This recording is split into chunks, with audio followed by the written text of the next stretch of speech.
We have a plan to reopen and live with the virus, and we knew all along, and we've said so before, that once we reopen and resume activities, we will experience a new wave of infection. All countries that open up have had to deal with such waves. For us, it is happening faster than we had expected. And it's also the first time since our opening that we are facing such a new exponential wave of infection in our community. Very soon we will reach 1,000 new cases a day, and in a few weeks' time we will probably get to 2,000 new cases a day. And that's why we have to take a more cautious approach in the current situation and make sure that we adjust quickly to this fluid and rapidly changing infection situation. The difference between now and what we had, say, a few months ago or even last year is that we have a much higher vaccination rate and so better protection from the vaccines. And that's why we've said before that our focus is not just on the daily infection numbers, but the number of serious cases needing oxygen and ICU care. And indeed, that's our key focus.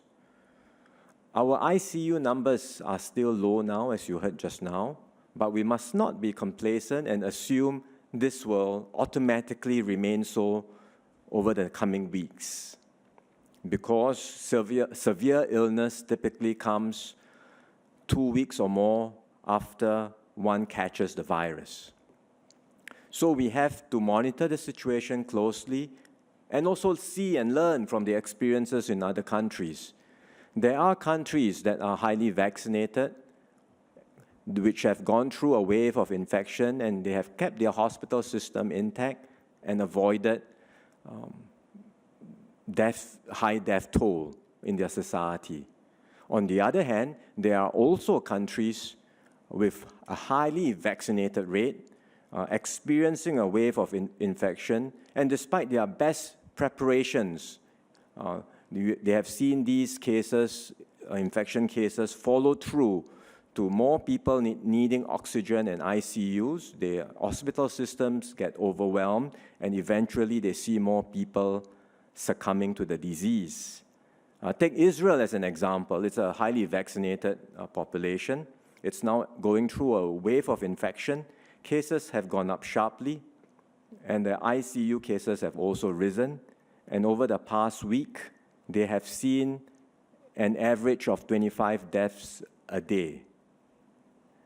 And that's why we are asking everyone to exercise restraint during this period.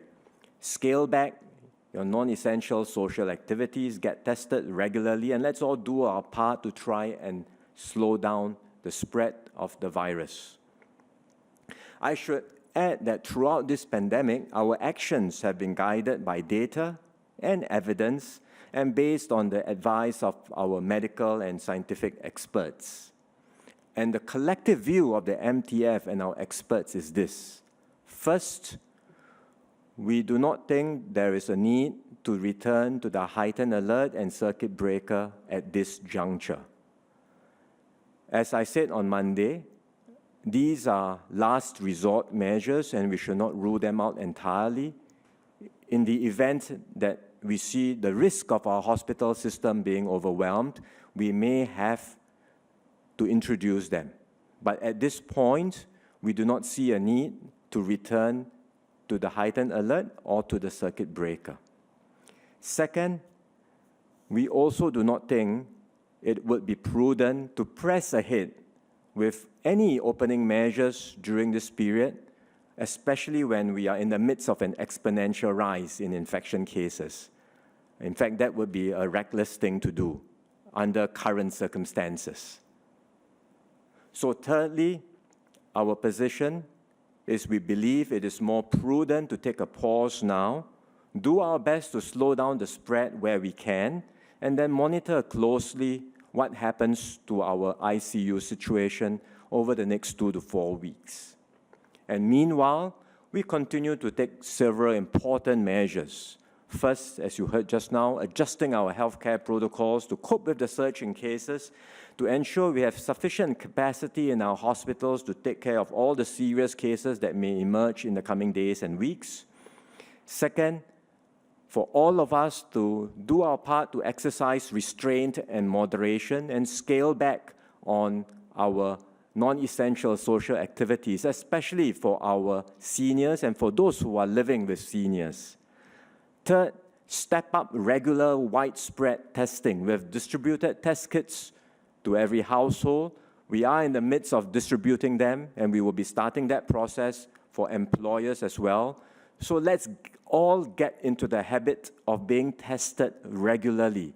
It's a very effective way of detecting cases quickly so that we can slow down the spread of transmission in the community. And finally, we will continue with all our efforts to roll out vaccinations to those who are still unvaccinated, especially our seniors, and we will proceed with our booster program for those 60 and above quite soon. We know that this is an uncertain and difficult time for all of us, but as we have done over the past 20 months, tackling and fighting this virus, we will be able to overcome this wave of infection by continuing to work together and stand together.